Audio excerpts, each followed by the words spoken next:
সামনে আসছে রমজান। সিয়ামের বিষয়ে দু একটা কথা আমার চিন্তা থেকে আপনাদের শেয়ার করি।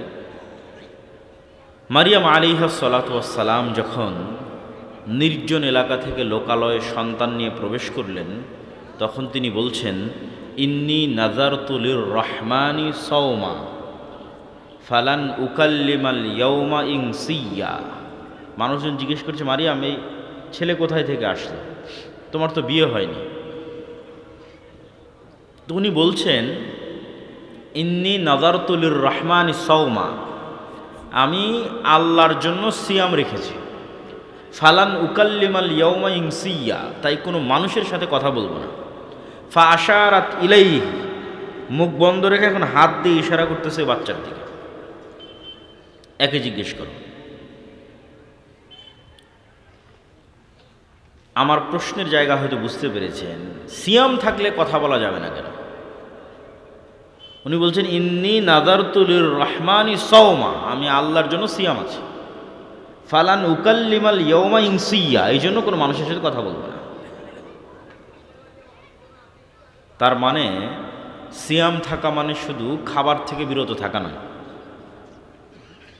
আমরা যেটাকে রোজা বানিয়ে নিয়েছি, আমরা সিয়াম শব্দের অর্থই বুঝিনি। সিয়াম এক ব্যাপক অর্থবোধক শব্দ।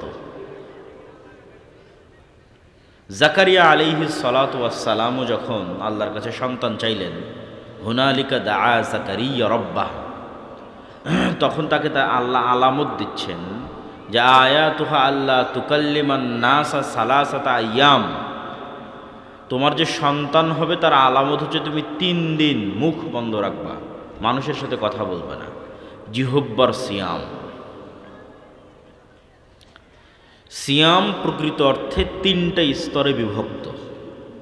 প্রথম স্তর, যেই স্তর ভঙ্গ করলে সিয়ামই কবুল হবে না, বাতিল হয়ে যাবে, সেই স্তর হচ্ছে পেটের সিয়াম আর লজ্জা স্থানের সিয়াম। পেট থাকবে ক্ষুধার্ত এবং লজ্জা স্থান ব্যবহৃত হবে না। এই লিমিটেশন ক্রস করলে সিয়াম ভেঙে যাবে। কিন্তু এর পরের স্তর, যেটা প্রকৃত সিয়াম, যেটা আসল সিয়াম, সেটা হচ্ছে চোখকেও সিয়াম রাখতে হবে, জিহব্বাকেও সিয়াম রাখতে হবে, কানকেও সিয়াম রাখতে হবে, হাত পাকেও সিয়াম রাখতে হবে, অন্তরকেও সিয়াম রাখতে হবে। সিয়াম ব্যাপক অর্থবোধ। মারিয়াম আলাইহিস সালাতু ওয়াস সালাম আছেন মুখের সিয়াম, জিহব্বার সিয়াম। জাকারিয়া আলাইহিস সালাতু ওয়াস সালাম আছেন জিহব্বার সিয়াম। জিহব্বা বন্ধ থাকবে, কথা হবে না। কিন্তু দুঃখজনক হলো সত্য যে আমরা এমন সিয়াম পালন করি যেখানে শুধু পেট পাবে না খাবার, লজ্জা স্থান হবে না ব্যবহৃত, কিন্তু ঠিকই আমাদের জিহব্বা ব্যবহৃত হচ্ছে শয়তানের জন্য, আমাদের চোখ ব্যবহৃত হচ্ছে শয়তানের জন্য, কান ব্যবহৃত হচ্ছে শয়তানের জন্য। এটি প্রকৃত সিয়াম নয়। এই সিয়ামের অর্জনকে রাসূলুল্লাহ সাল্লাল্লাহু আলাইহি ওয়াসাল্লাম বলেছেন, এই সিয়ামের অর্জন শুধুই ক্ষুধা, শুধুই ক্ষুধা, কোনো ফজিলত নয়।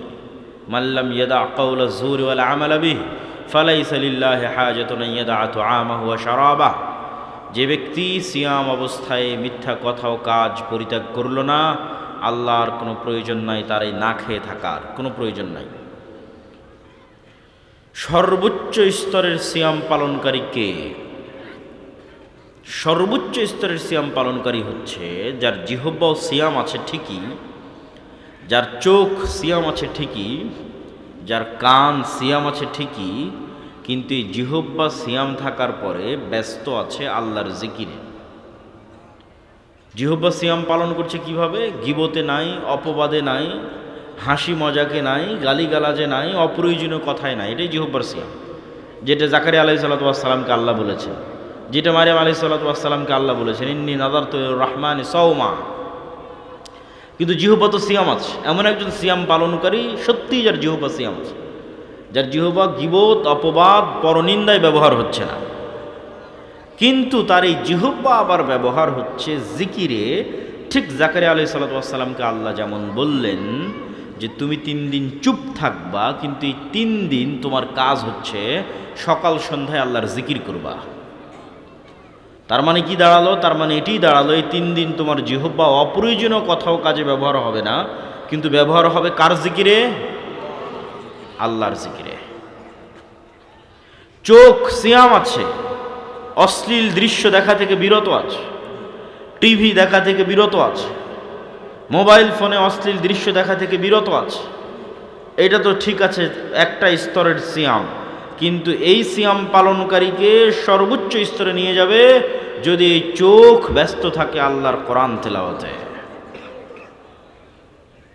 এভাবে শরীরের প্রত্যেকটি অঙ্গ প্রত্যঙ্গ যখন বিরত থাকবে গুনাহ থেকে, ব্যস্ত থাকবে আল্লাহর আনুগত্যে, তখনই তৈরি হবে সিয়ামের প্রকৃত আনন্দ। আল্লাহ সুবহানাহু তাআলা সকলেই জানেন। আমি জাস্ট কিছু নুক্তা পয়েন্ট যুক্ত করার জন্য 2-5 মিনিট এই বিষয়ে কথা বলছি। জানেন তো সবাই, আল্লাহ সুবহানাহু তাআলার নিকটে সিয়াম পালনকারীর মুখের গন্ধ পৃথিবীর সর্বশ্রেষ্ঠ যে গন্ধ তৈরি হয় হরিণের নাভি থেকে, মৃগ নাভি থেকে, তার চেয়ে শ্রেষ্ঠ গন্ধ হিসেবে বিবেচিত হয় একজন সিয়াম পালনকারীর মুখের গন্ধ। এবং আপনাকে একটা বিষয় মনে রাখতে হবে, প্রতিটা আমলের প্রতিবিম্ব, প্রতিকৃতি, পাল্টা রিয়াকশান কিয়ামতের মাঠে দেখা যাবে, ভালো মন্দ সব আমলের। যে হয়তো আল্লাহর রাস্তায় করেছে যুদ্ধ, দিয়েছে জীবন, দেখা যাবে সে কিয়ামতের মাঠে উঠছে, তখন তার শরীর থেকে ঝরছে রক্ত, বের হচ্ছে মিষ্টি গন্ধ। এইটা তার আমলের প্রতিকৃতি, প্রতিবিম্ব সে কিয়ামতের মাঠে দেখবে। কেউ যদি পড়ে থাকে সূরা বাকারা, সূরা আলে ইমরান, তাহলে বাকারা এবং আলে ইমরান কিয়ামতের মাঠে আগমন করবে ছায়া হিসেবে। কেউ যদি দেয়নি তার সম্পদের জাকাত, গরু ছাগলের জাকাত, সম্পদ হবে সাপ, গরু ছাগল হবে শিংওয়ালা। কেউ বলেছে মিথ্যা, গাদ্দারি করেছে, তার পিছনে বসানো থাকবে একটি পতাকা, যেখানে লেখা থাকবে গাদ্দার। প্রত্যেকটা আমলের একটা পাল্টা প্রতিক্রিয়া মানুষ দেখতে পাবে কিয়ামতের মাঠে। তো সিয়াম পালনকারীর মুখ থেকে সুগন্ধি বের হবে। কিন্তু প্রশ্ন হচ্ছে, ইবনুল কাইয়িম রাহিমাহুল্লাহ লিখছেন, এই সুগন্ধি তখনই বের হবে এবং সিয়াম পালনকারীর মুখের যে গন্ধ, এটি আল্লাহর নিকটে তখনই সুগন্ধি হিসেবে বিবেচিত হবে যখন এই মুখ কোনো গন্ধযুক্ত কাজে ব্যবহার হয়নি। আমি বলেছি প্রত্যেকটা কাজের পাল্টা প্রতিক্রিয়া গায়েবে তৈরি হয়, ইনস্ট্যান্ট তৈরি হয়। গায়েবের পর্দা যেদিন উন্মোচিত হয়ে যাবে সেই দিন আপনি দেখতে পাবেন, কিন্তু এখনই তৈরি হচ্ছে। আপনি মুখ দিয়ে যখন মিথ্যা বলেছেন তখন এই মুখে দুর্গন্ধ তৈরি হয়েছে। এই দুর্গন্ধ গায়েবে তৈরি হয়েছে, যা ফেরেশতা বুঝতে পারে, এই জন্য ফেরেশতা নাই, পালিয়ে গেছে। মিথ্যার দুর্গন্ধে ফেরেশতা পালিয়ে যায়। এই দুর্গন্ধের পর্দা উন্মোচিত হয়ে যাবে। আপনি মিথ্যা বলাই যে আপনার মুখে এখন দুর্গন্ধ বের হচ্ছে, এটা তো আপনি এখন দেখতে পাচ্ছেন না, এটা গায়েবে হচ্ছে, ফেরেশতা দেখে পালিয়ে গেছে। এটা যেদিন গায়েবের পর্দা উন্মোচন হয়ে যাবে, কিয়ামতের মাঠ আসবে, তখন দেখবেন দুর্গন্ধ। তাহলে আল্লাহ সুবহানাহু ওয়া তাআলার নিকটে তখনই এই মুখ সুগন্ধিযুক্ত বলে বিবেচিত হবে যখন এই মুখ দুর্গন্ধে ব্যবহার হয়নি। গীবত দুর্গন্ধ, মিথ্যা দুর্গন্ধ, গালিগালাজ দুর্গন্ধ, নিকৃষ্ট পায়খানা পেশাবের চেয়ে দুর্গন্ধ, এগুলো দুর্গন্ধ ফেরেশতারা সহ্য করতে পারে না। আছে সিয়াম, ওইটা লজ্জাস্থান আর পেটের সিয়াম পর্যন্ত সীমাবদ্ধ, ওই সিয়ামের কোনো কাজ নাই। ওই সিয়াম পালনকারীর মুখে কোনো সুগন্ধি তৈরি হবে না। যে সিয়াম পালনকারী নাম কাওয়াস্তে খাবার থেকে বিরত আছে, কিন্তু লিপ্ত আছে সকল দুর্গন্ধযুক্ত কাজে। তাই বুঝার চেষ্টা করুন সিয়াম প্রকৃত অর্থে কি, সিয়াম মানে কি, আমরা সিয়ামকে বুঝি কি। সর্বশেষে সিয়াম বিষয়ে আপনাদের উদ্দেশ্যে এটি বলতে চাই যে সিয়াম গুনাহ মাপের একটি রাস্তা, কাফারা। আল্লাহ সুবহানাহু তাআলা মানুষের গুনাহ মাফ হওয়ার যত সিস্টেম দিয়েছেন, তা শুরু হয় টাকা দিয়ে, শেষ হয় সিয়াম দিয়ে। যে কোনো আপনি আমল উঠিয়ে দেখেন যেখানে গুনাহ হয়েছে আর দুনিয়াতে কাফারার ব্যবস্থা করা আছে। মিলিয়ে নিতে পারেন আমার আজকের বক্তব্য শেষ করে। কসম ভঙ্গের কাফারা, জেহারের কাফারা, তারপরে হচ্ছে হজ বা উমরায় গিয়ে কোনো ভুল হলো সেটার কাফারা, যত রকমের কাফারা আছে। দিনের বেলা স্ত্রীর সাথে সাংসারিক জীবনে গেছে তার কাফারা। এই যে গুনাহ, এই গুনাহ মাফের রাস্তা শুরু হয় টাকা দিয়ে। হজ উমরায় গিয়ে কোনো ভুল ত্রুটি হয়েছে, কোনো কিছু ছুটে গেছে, দম দাও, খাসি দুম্বা কুরবানি করো, টাকা লাগবে। টাকা নাই, সিয়াম পালন করো। প্রত্যেকটা জায়গায় টাকা নাই, সিয়াম পালন করো।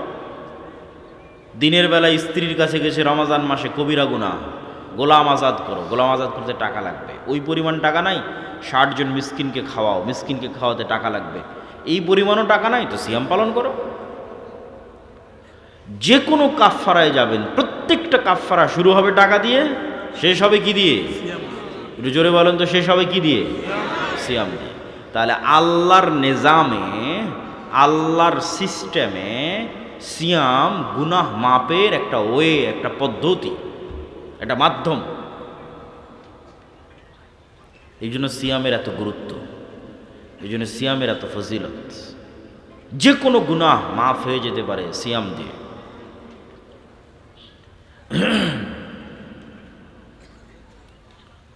প্রিয় দর্শক ও শ্রোতা, উপস্থিত মুসল্লিবৃন্দ, সকলের উদ্দেশ্যে উদাত্ত আহ্বান থাকবে, আমরা যে শাবান মাসে পৌঁছে গেছি, এই শাবান মাস যদি শায়েখ আব্দুর রাজ্জাক বিন ইউসুফ এই বিষয়ে আলোচনা করেন, বিস্তারিত শুনবেন। আমি শুধু কিছু নোক্তা পয়েন্ট যেগুলো খুব গুরুত্বপূর্ণ এবং সূক্ষ্ম, সেগুলো আপনাদের সাথে শেয়ার করে যাচ্ছি।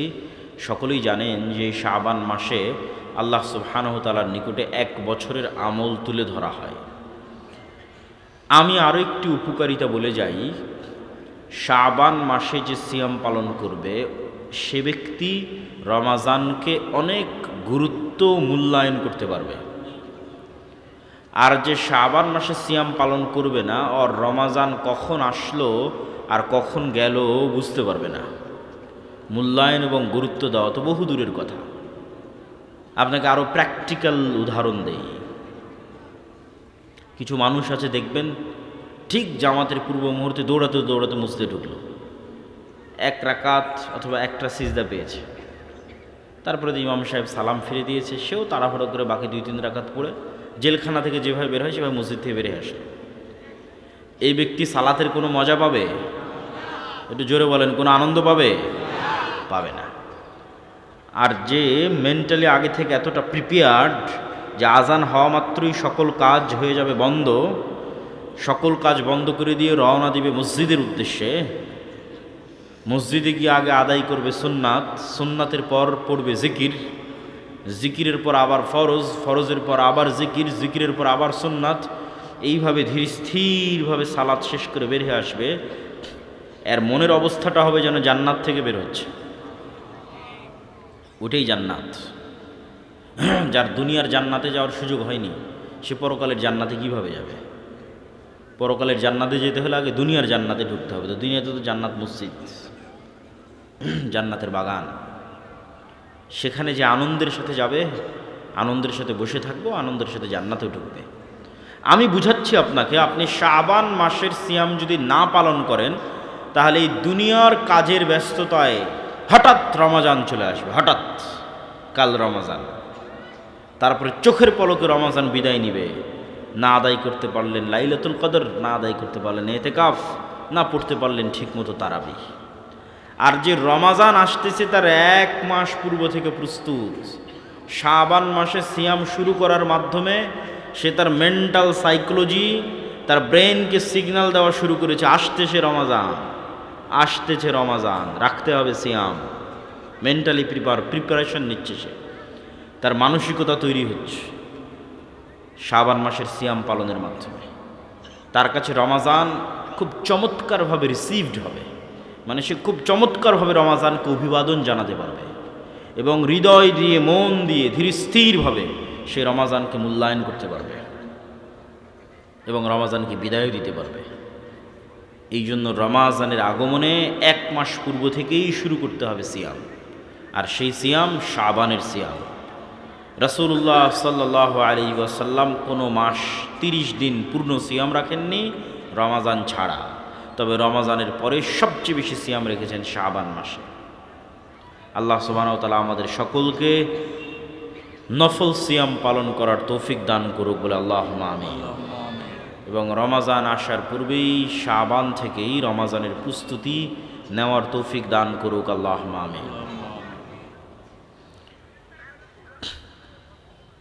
আমার আজকের সংক্ষিপ্ত আলোচনার বিষয়বস্তু নির্ধারণ করতে চেয়েছিলাম নফল সিয়াম পুরো আলোচনায়, কিন্তু আমি ধারণা করছি হয়তো শেখ আব্দুর রাজ্জাক বিন ইউসুফ এই বিষয়ে কথা বলতে পারেন, এই জন্য আমি সংক্ষিপ্ত মূল গুরুত্বপূর্ণ পয়েন্টগুলো বলে অন্য আরেকটি টপিকে আপনাদের সামনে কথা বলি।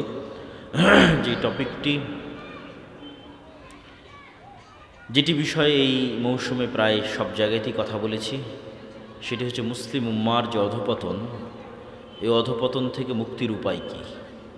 সামনে নির্বাচন আসতেছে, ইলেকশন আসতেছে, অনেকেই যেখানে যাবেন সেখানে মানুষ প্রশ্ন করে যে আহলে হাদিস বা সালাফি বা মুসলিম উম্মাহ, মুসলিম জাতি, তাদের করণীয় কী। প্রশ্ন যৌক্তিক, উত্তর দেওয়া কঠিন, মানুষকে বোঝানোও কঠিন, কিন্তু বোঝানো উচিত, বোঝানোর চেষ্টা করা উচিত। এখন যার বয়স 90 বছর, যদি বেঁচে থাকে কোনো মানুষ 90 বছরের বাংলাদেশে, তাহলে তাকে আপনি জিজ্ঞেস করতে পারেন যে তার জীবনে সে কয়টা নির্বাচন পার করেছে। যদি মোটামুটি পাকিস্তান আমল থেকে ধরে বাংলাদেশ আমলের বলা যায় সকল নির্বাচনে সে পার্টিসিপেট করেছে, তাহলে সে আপনাকে ভালো ফিডব্যাক দিতে পারবে যে প্রত্যেক নির্বাচনের আগে মনে করতাম এই দল জিতলে অনেক খুব ভালো হবে, তারপরে জিতার 1-2 বছর পর ওই দলকেই গালি দিত। এটি একটি চরম বাস্তব অভিজ্ঞতা। মানুষ যেহেতু শর্ট টাইমে উত্তেজিত হয়, তো ব্রেন আর কাজ করে না, লং টাইমে কেউ চিন্তা করতে পারে না। কিন্তু লং টাইমের একটা সিনারি যদি আপনার সামনে থাকে, যে কোনো মুরব্বী বসে আছে তাকে জিজ্ঞেস করতে পারেন প্রতি নির্বাচনের আগে তার মনে হয়েছে এবার অমুক দল জিতলে খুব ভালো হবে দেশের। তারপরে দেখা যায় ওই দলকে ভোটও দিয়েছে, ভোট দেওয়ার 1-2 মাস 2 বছর পর আবার ওকেই গালি দিয়েছে। এই জিনিসটা ঘটে কেন? এটি গণতন্ত্রের একটা মজার জিনিস। সে মজাটা হচ্ছে, ছোট বাচ্চাকে আমরা যেভাবে ললিপপ দিই, চকলেট দিই, যে বাবা তুমি কাঁদতেছো, এই চকলেটটা খাও, তাহলে ও অন্য যেটা চাচ্ছিল সেটা ভুলে যাবে। হয়তো মায়ের দুধ খেতে চাচ্ছিল সেটা ভুলে যাবে, হয়তো বাইরে যেতে চাচ্ছিল সেটা ভুলে যাবে, কিছু একটা ভুলে যাবে। ওকে ভুলিয়ে রাখার জন্য ওর হাতে চকলেট ধরিয়ে দিল। তো গণতন্ত্র মানুষের সাইকোলজি বুঝে, যারা গণতন্ত্র তৈরি করেছে তারা মানুষের সাইকোলজি বুঝে, যে মানুষের সামনে কোন মূলা ঝুলিয়ে দিলে মানুষের আবেগকে নিয়ে বারবার খেলা যাবে, বারবার মানুষের আবেগ তৈরি করা যাবে ছোট বাচ্চার মতো, আর বারবার তাকে ইউজ করা যাবে। সেই আবেগটার নাম হচ্ছে যে আপনি একটা ভোট দিতে পারবেন, এটা একটা আবেগ, যে আমি একটা ভোট দিতে পারছি। এই আবেগের মাধ্যমে আপনাকে ভুলিয়ে দেওয়া হবে গত 15 বছর কি হয়েছে, আগামী 5 বছর কি হবে।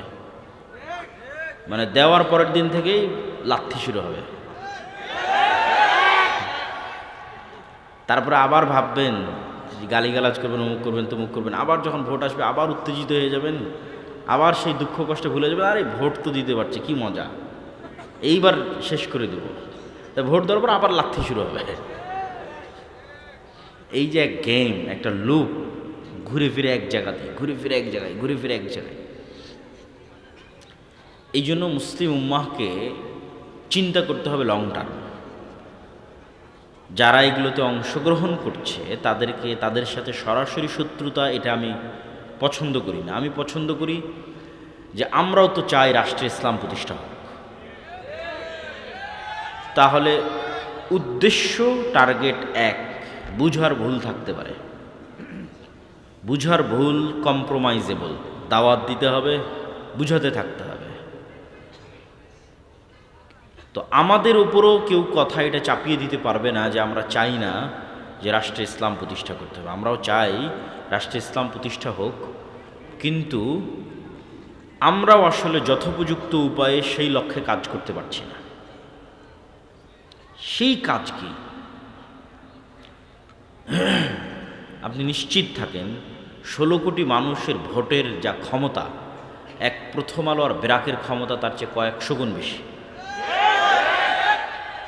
16 কোটি মানুষের ভোট, ব্র্যাক আর প্রথম আলোর কাছে পঙ্গপাল, তুচ্ছের মতো। পঙ্গপাল রাস্তায় বের হয়েছে, কীট পতঙ্গ, যাদেরকে পা দিয়ে পিষে দেওয়া যাবে। এই কীট পতঙ্গ হচ্ছে 16 কোটি মানুষ। আরও একটু দুর্বল ভাষা প্রয়োগ করা উচিত, কিন্তু জনসমাজে সেটা প্রয়োগ করা যায় না। তো এই 16 কোটি মানুষ তো 5ই আগস্ট 36শে জুলাইও বের হয়েছে। কোনো দাম আছে? কোনো দাম নাই। আপনার ভোটের 4 আনা দাম নাই, চুল পরিমাণ দাম নাই। দাম ওটাই ঘটবে যেটা প্রথম আলো চাইবে, ওটাই ঘটবে যেটা ব্র্যাক চাইবে। তাহলে কাজ কি? মুসলমান যে লাফ দিয়ে উঠেই বলে জীবন দিয়ে দিব, এটাই ভুল। যে ভাই ঘোষণা দেন জীবন দিয়ে দেব। ওসমান হাদিও তার বহু বক্তব্য বলেছিল যে জীবন দেওয়া লাগবে না, তোমরা জ্ঞান অর্জন করে একটা কাজ করো, কাজের কাজ করো। প্রথম আলোর মতো একটা প্রতিষ্ঠান তৈরি করতে জ্ঞান লাগবে, জীবন দেওয়া লাগবে না। সেই জ্ঞানই আর কেউ অর্জন করতে চায় না, সেই শিক্ষায় আর কেউ গ্রহণ করতে চায় না। মানে দীর্ঘমেয়াদে কেউ প্ল্যানই করতে চায় না। সবারই এখনই দরকার, ইনস্ট্যান্ট দরকার, ইমিডিয়েট দরকার। কিন্তু কেউ জানে না, কেউ বুঝতে চায় না যে এখন ইনস্ট্যান্ট ইমিডিয়েট যেটা পাবেন ওটি যে 2 বছর পর লাথি দিয়ে বের করে দেবে। যে এটাই তো নিয়ম, এটাই তো গণতন্ত্র। আপনার তো দরকার, আমাদের তো দরকার পার্মানেন্ট। পার্মানেন্টের জন্য সর্বপ্রথম দরকার শক্তিশালী প্রতিষ্ঠান। পার্মানেন্ট ক্ষমতার জন্য দরকার সর্বপ্রথম powerful institute, powerful media, powerful অর্থনৈতিক প্রতিষ্ঠান। এবং এইগুলো জ্ঞান অর্জন ছাড়া সম্ভব নয়। এই জন্য আল্লাহ সুবহানাহু ওয়া তাআলা আদম আলাইহিস সালাতু ওয়াস সালামকে প্রাধান্য দিয়েছেন ফেরেশতা এবং জিনের উপর জ্ঞানের কারণে। তলুতকে প্রাধান্য দিয়েছেন জ্ঞানের কারণে, নেতৃত্ব দিয়েছেন জ্ঞানের কারণে। দাউদ সুলাইমানকে নেতৃত্ব দিয়েছেন হিকমাহ, জ্ঞানের কারণে। জ্ঞান শক্তি, জ্ঞান ক্ষমতা। ওয়াসসালাতু ওয়াসসালামু আলা মান লা নাবিয়্যা বা'দাহ। আম্মা বা'দ, ফাআউযু বিল্লাহি মিনাশ শাইতানির রাজীম।